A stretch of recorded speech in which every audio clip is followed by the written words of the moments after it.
नमस्कार. तेजस हाऊसमध्ये तुम्हा सगळ्यांचं मनापासून स्वागत. आज मी करणार आहे कांदे पोहे. आता तुम्ही म्हणाल त्यात काय वेगळं? काहीतरी वेगळंच आहे म्हणूनच तुमच्यासोबत शेअर करणार आहे. तुम्ही खानदेशी रस्सा पोहे कधी खाल्ले आहेत का? नसतील खाल्ले तर ही रेसिपी तुमच्या घरी एकदा कराच. तुमच्या घरात सगळे तुमचे फॅन होतील. मी रस्सा आणि पोहे बनवण्यासाठी लागणारे कांदा, मिरची, कोथिंबीर कट करून घेतले. एका कढईत थोडं तेल ॲड करून कांदा भाजतो तोवर पोहे करून घेऊ. आता पोहे भिजवताना मी तर त्यांना तांदूळ धुतो अगदी तसे धुवून घेते व चाळणीत पाणी नितरत ठेवते आणि पोहे खाताना शेंगदाणे कुरकुरीत लागावे म्हणून ते आधीच तळून घेते. याच तेलात कढीपत्ता, जिरे, मोहरी, हिरवी मिरची परतली की कांदा ॲड करायचा. मीठ ॲड केल्यामुळे कांदा लवकर परततो. आता हळद ॲड केली की बघताय ना, पोहे अगदी मोकळे मोकळे भिजले आहेत. पोहे ॲड करून सगळं एकजीव करायचं. पाण्याचा शिपका मारून थोड्या वेळासाठी झाकण ठेवून वाफ काढून घ्यायची. कांदा भाजला की खोबरं ॲड करायचं. अद्रक, लसूण, भाजलेले कांदा व खोबरे मिक्सरच्या भांड्यात ॲड करून याची बारीक पेस्ट बनवायची.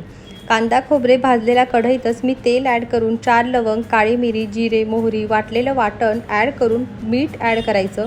तेल सुटेपर्यंत मसाला छान परतवून झाला की यात 1.5 चमचा गरम मसाला, 1 चमचा लाल तिखट, थोडी हळद ॲड करायची. मसाला एकजीव झाला की मोड आलेली उसळ घातली. तीही या मसाल्यात छान परतवून घ्यायची. आता मात्र पाणी गरम करून घाला आणि झाकण ठेवून उकळी काढून घेऊ. पोहे पण रेडी झाले. यात तळलेले शेंगदाणे, कोथिंबीर ॲड करायची. खानदेशी रस्सा भज्यांशिवाय अपूर्ण आहे म्हणून बारीक कट केलेला कांदा डाळीच्या पिठात ॲड केला. त्याचबरोबर ओवा, लसूण, हिरवी मिरचीची पेस्ट, मीठ, लाल तिखट, हळद व पाणी घालून भजींचं बॅटर रेडी करून गरम गरम तेलात भजे तळून घेतले. आता भजे तळतेच आहे तर दे मिरचीची पण भजी तळून, अशी नवरोबाची फरमाईश म्हणून घेतली मिरचीची पण भजी तळून.